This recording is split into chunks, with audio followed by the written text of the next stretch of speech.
Após vitória na CCJ, o presidente Temer deve enfrentar um novo desafio para se livrar de possível investigação no Supremo Tribunal Federal. Partidos, viu, Vera, do Centrão, o PP, o PR, o PRB, o PSD e o PT e o PMDB já alertaram o Planalto que aproximadamente 30 deputados podem votar pela admissibilidade da denúncia do Procurador-Geral da República, Rodrigo Janot, na sessão que está marcada para o dia 2, né? 2 de agosto, se não houver atraso, porque hoje não conseguiram ler o raio do parecer, porque só teve 14 gatos pingados na sessão da Câmara, Vera, Patrícia. O tempo corre a favor de quem nesse caso aí? Contra o erário, né? Certamente, porque ao dizer que 30 podem votar contra o governo, esses caras estão dizendo, na verdade, o seguinte, né? Você põe ali o Google Translator. Na verdade, quer dizer o seguinte, negão, ficou 30% mais caro.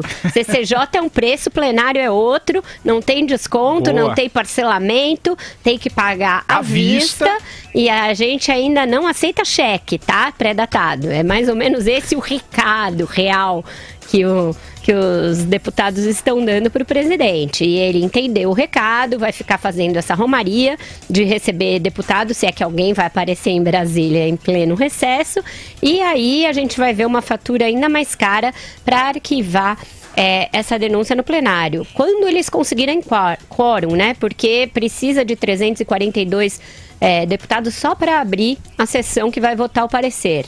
Então a gente é capaz de ver isso se alongar ao longo de janeiro e aí depois a gente volta para discutir essa questão aí de vamos retomar a agenda das reformas, mas evidentemente é outro sonho de uma noite de inverno do Temer, né?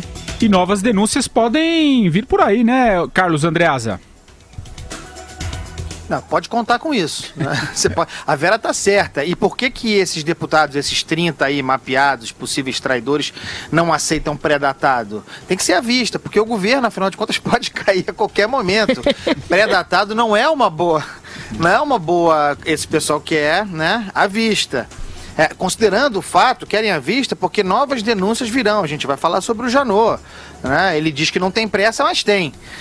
É evidente que a conta do presidente Temer é aquela mínima. Ele precisa que 172 deputados votem contra o recebimento da denúncia. É com esse número que ele está trabalhando. Ele pode sofrer uma derrota, quer dizer, ele certamente será derrotado na Câmara. Terá mais votos a favor da denúncia do que contra, eu não tenho dúvida disso. Mas não importa nessa altura, importa que ele consiga esse número, 172, não é 171, 172, para barrar a recepção da denúncia. E acabou, é com isso que ele está trabalhando e vai trabalhar em todas as denúncias que o Janot entregar. Considerando o seguinte, hein?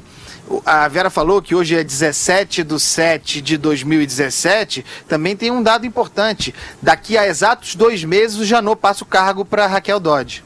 Verdade. Vai, Madu, você. Pois é. A primeira coisa que a gente constata é o descaso com que os nossos parlamentares têm com o país, com o Brasil, né, com o povo brasileiro, em não dando continuidade, prosseguimento aos trabalhos parlamentares, né, quando 14 gatos pingados, aliás, esses 14 devem ser cumprimentados por honrar os seus mandatos, a gente vê qual é o nível de apreço, de preocupação, né, que o Brasil tem na cabeça desses indivíduos, né, que presumo, muitos deles são candidatos à reeleição em 2018. Pois é, pessoal, vamos anotar o nome desses caras, para a gente tomar o cuidado para não votar neles, porque esses caras não se interessam pelos nossos destinos, né? Pelas questões brasileiras. Porque esta novela, a Vera falou muito bem, ela tem um custo elevadíssimo, custa talvez bilhões de reais, né, para a sociedade brasileira, na medida em que, enquanto a gente vai vivendo essa incerteza, enquanto a gente continua sem saber o que vai acontecer amanhã, muito menos depois de amanhã, né, não se fazem negócios, né, não se fazem investimentos, não se retoma a economia, portanto, não se retomam postos de trabalho, né? E qual é o propósito desse governo? Viver daqui até 2018 nesse tipo de negociata, né, meio que refém dos parlamentares. E me diz uma coisa, a qualquer momento podem surgir novas denúncias, aí a casa cai de uma vez, e aí? que acontece? Qualquer momento não, que o Janot disse hoje que não está com pressa. Não está com pressa. Nós vamos falar do Janot. Para a alegria do Andreas. Já. Ô, Vera. Mas vai vir aí, Vera. Só um parênteses. Peraí, só uma coisinha. Deixa meu parente primeiro. Fala, parente. Aqui é nepotismo. Parente. Não. Que vai vir aí a denúncia do Palocci, tá? Não está quase pronta? Falem sobre isso também. Valeu, é só isso, Andreasa, vai lá. Não, eu queria só o seguinte, porque tem um ouvinte aqui, o G. Berga, ele não se identifica para além disso, que pergunta o seguinte, uma pergunta importante para esclarecer, né? De que vale o resultado da votação na CCJ se tudo tem que ir para o plenário? De fato, é assim mesmo. É uma das etapas da tramitação de qualquer coisa, qualquer projeto, emenda, qualquer análise tem que passar por comissões especiais.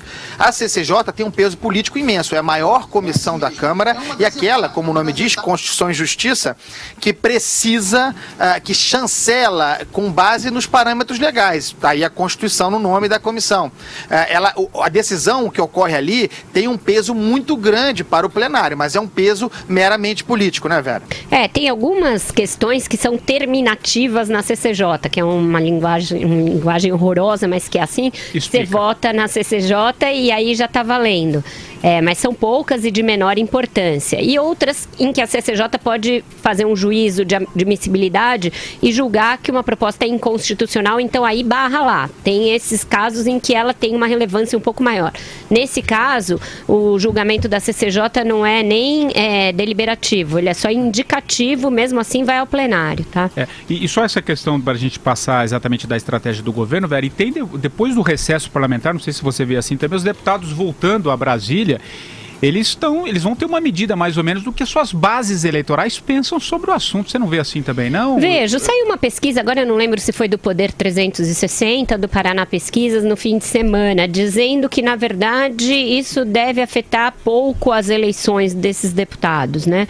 Deve ter um peso pequeno, porque está longe, porque vai depender muito da melhora da economia, mais do que disso, se o governo sobreviver graças a esses deputados, e lá na frente a economia estiver melhor, isso é que vai dizer, enfim, mas eles serão pressionados. Eu acho que essa pressão vai ter influência mais para aumentar o preço do que efetivamente para fazê-los deixar de votar ou votar de outro jeito. E nesse preço tem outra coisa que a gente tem que discutir, né? Que tem ministério envolvido. Uma das faturas que estão sendo cobradas são os ministérios e tem vários aí do PSDB que estão na baciada da liquidação.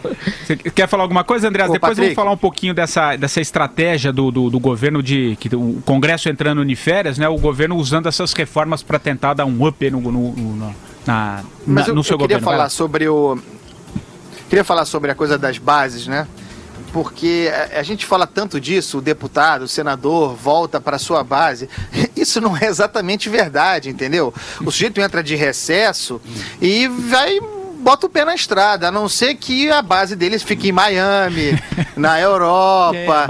Esses caras, e essa que é a verdade, Patrick Santos, a pressão exercida sobre um parlamentar no Brasil é muito pequena. Essa que é a verdade. O sujeito não tem contato com a base, ele não volta, ele não vem aqui para o Rio, o deputado federal do Rio, e fica dando pinta por aí. É outra vida. E aliás, Brasília favorece muito essa falta de pressão. Então, não será por pressão de base que esses caras votarão contra o Temer.